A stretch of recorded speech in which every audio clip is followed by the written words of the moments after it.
रोग मिटा लिए सत्संग के मैं चलिए अपनी नब्ज दिखा लिए मिल जा वैसे गम का चल गए रोग मिटा लिए सत्संग के मैं चलिए अपनी नब्ज दिखा लिए मिल जा वैसे गम का चल गए रोग मिटा लिए सुनिए सत्य राम की सुनकर कथा माने भिक्षा शपथ राम की हाले का भिक्षा नाम रटा करे सुबह शाम की बिना भजन के नकाया कोना किसे काम की सच्चे सोते धाम की दिल में तो खुशी मना लिए बिना पैसे गम खाए चल के रोग कटा लिए मैं चलिए अपनी कमर दिखा लिए बिना पैसे गम खाए चल के रोग कटा लिए मैं चलिए अपनी कमर दिखा लिए मिल जा वैसे गम खाए चलिए रोग कटा लिए जल्दी करके चलिए सुल्तान कया मान ले मेरा सत्संग कया रोग कटा छोड़े क्या हो जा मेरा कपना मंडल में बेटी रखे संत करा दे फेरा संग शब्द पति बन जाया है मिलता हो जा दूर अंधेरा दर्द पट गवेरा है अपना तो स्रोप रखा लिए मिल जा वैसे गम गाए चल के रोग कटा लिए सत्संग के मैं चलिए अपनी नब्ज दिखा लिए मिल जा वैसे गम गाए चल के रोग कटा लिए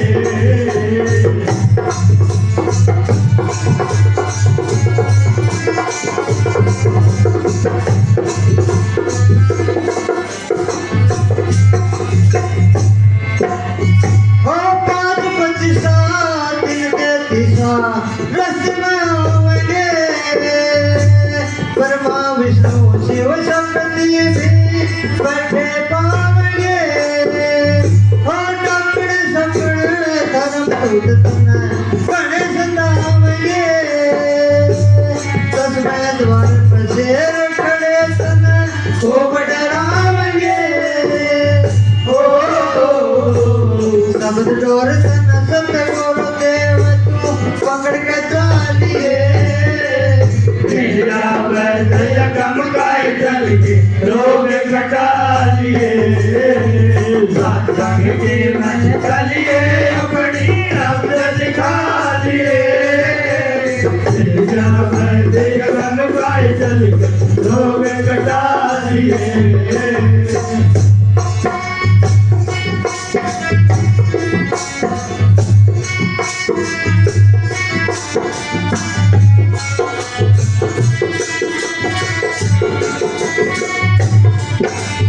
भाई 14 चौकी लग की मंदिर में घबराना शब्द शैल सत्र सतगुरु देव को तोड़ दिए समझाना तेरी चाल विहंग में हो जाएगी तन देश नाम जाना वहाँ पर सतगुरु मिल जाएंगे हम साथ छह सौ सतगुरु के गाना है चल के तो शरण दबा लिए गम गाए चल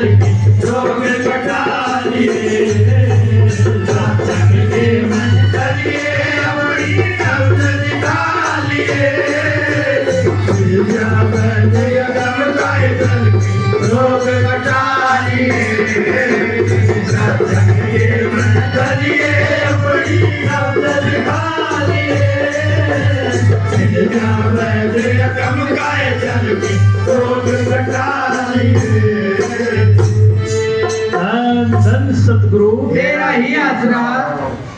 तो प्रेमी सज्जनों, ये बहुत सुंदर वाणी है। जो आत्माएं भूली हुई हैं परमात्मा को, उनके बारे में ये वाणी है। जो परमात्मा से मिलना चाहती हैं, अपने गुरु के भगत के दर्शन करना चाहती हैं, उनके लिए वाणी है।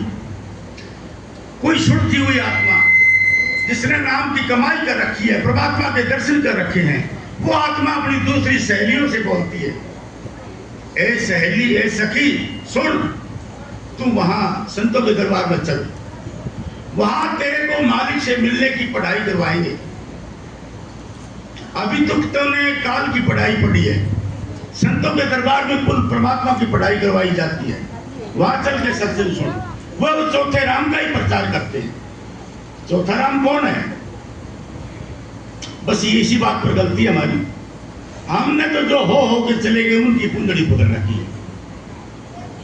कबीर साहब ने बोला था कि मैं 4 राम पर 3 राम व्यवहार, 1 राम निज सार है जिसका करो विचार। 1 राम दशरथ का बेटा, 1 राम गटगट में बैठा, 1 राम का सकल पसारा, 1 राम परम संतों का न्यारा। तो जो संतों का न्यारा राम है वही हमारी आत्मा का राम है। हमने अपनी आत्मा के राम का तो कभी गुण गाया नहीं, और पीछे जो राम होकर चले आए उनके पीछे पड़े हुए हैं। ना वो कभी देखे ना कभी सुने, उनकी शक्ल कैसी थी, उनके क्या विचार थे, उनके क्या भावना थी, कभी उनके ख्याल देखा ही नहीं, तो क्या किसे कैसे लगोगे उनके साथ में। तो आप संत महात्मा चौथे राम का गुणगान करते हैं। वो चौथा जो राम है वो सदा का है, उसने कभी जन्म नहीं लिया, ना ही वो मरता तो वही है जिसने जन्म लिया हो, उसने जन्म ही नहीं लिया, वो है ही सदा का। उस चौथे राम की अंश हमारी आत्मा है। आज इस कलयुग में हमारी आत्मा को उस चौथे राम का गुण नाम जपना चाहिए, उसी का सत्संग करना चाहिए। उसी के सत्संग के द्वारा आत्मा काल जाल से छूट के परमात्मा के घर वापस जा सकती है, और कोई मार्ग नहीं। इसलिए समय अनुसार सत्संग के अंदर आए, बड़े प्रेम के साथ बैठ के संतों का सत्संग करें। फिर बताया है, और जल्दी करके चलो संतों के सत्संग में, क्योंकि नहीं तो देर हो जाएगी। इस शरीर का कोई पता नहीं, आज ठीक ठाक बैठे हैं, कल का क्या पता, शाम का ही पता नहीं क्या हो जाने वाला है। इसलिए जल्दी करके अपने श्वासों की पूंजी को बर्बाद मत करो, संतों के दरबार में चल के इसको सफल करो। राम नाम की बोली सीखो। 4 18 9 पढ़े खटपट खोया मूल, राम नाम जाना नहीं तो सारे काम भिजो। 4 वेद होते हैं, 18 पुराण होते हैं, 9 व्याकरण होती है, 6 शास्त्र होते हैं, सारे पढ़ लिए, लेकिन राम नाम का पता नहीं लगा कि राम नाम चीज क्या है। तो वो राम नाम संतों के दरबार में है, हमें वहां जाकर उस राम नाम को सीखना चाहिए। तो राम नाम तुम्हारे अंदर है, उसका भेद संत सतगुरु बताएगा कि सिमरन करके आंखों के पीछे आ जाओ, जहां राम नाम हो रहा है उसको सुनना है, वो हो रहा है उसको सुनना है अंदर जाकर, और उसको आत्मा ही सुन सकती है।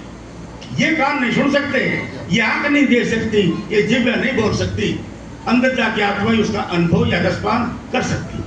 इसलिए हमें अंदर जाना चाहिए। अंदर कैसे जाए? वो सिमरन का मार्ग है, सिमरन मार्ग सहज का सतगुरु दिया बता। श्वास श्वास में सिमरन करो, एक दिन सतगुरु मिल जाए।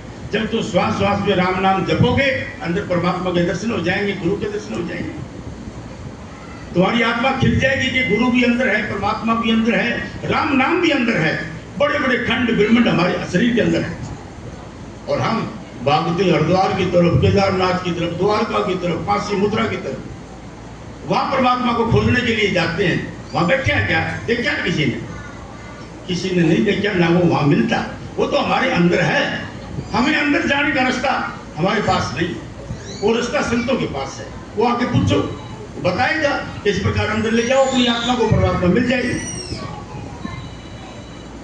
तो पता है 14 चौकी लगे काल की। 14 चौकी क्या है? 10 इंद्रियां, 4 अंतःकरण, 5 कर्मेंद्रिय, 5 ज्ञानेंद्रिय और 4 अंतःकरण मन चित्त बुद्धि अहंकार। ये 14 चौकी काल की लगती हैं। 14 चौकी लगे काल की, मत दिल में घबराना। भाई शब्द शेर कर देऊं सोता तो तोड़ दिए सब ठाना। कौन सा ठाना? काल का ठाना। तेरी शब्द भी अंग में चाल हो जाएगी, तू देश नामी में जाना। वहां पर सतगुरु मिल जाएंगे परम संत सहसो मस्ताना। तो वह गुण सतगुरु के गाना चढ़ के चरण दबा लिए, ये उस लोक में चढ़ के अपने परमात्मा के दर्शन करना, उनके चरण दबाना, तेरा कल्याण हो जाएगा। तो संतों का मार्ग बिल्कुल सीधा साधा मार्ग है, लेकिन जीव को टेढ़ा लगता है, क्योंकि जीव दुनिया में फंसा हुआ है, शराबों कबाबों में उलझा हुआ है, चोरी जारी निंदा चुगली झूठ तूफान विषय विकारों में रत है। तो परमात्मा का नाम इसको अच्छा नहीं लगता, क्योंकि परमात्मा का नाम ही जीव को बंधन में डालता है। परंतु ये नहीं पता कि राम नाम तो बंधनों से मुक्त कराता है, आत्मा को आजाद करके मालिक से मिलाता है। तो इस प्रकार परमात्मा तुम्हारे अंदर है। परमात्मा कोई बंदा नहीं है, उसके कोई हार्ड मास नहीं है, वो तो एक प्रकाश है, तेज पुंज प्रकाश है, शब्द रूप में रम्या हुआ है सारे संसार में और तुम्हारे अंदर भी शब्द रूप में, और शब्द इसका नाम। धन धन सतगुरु।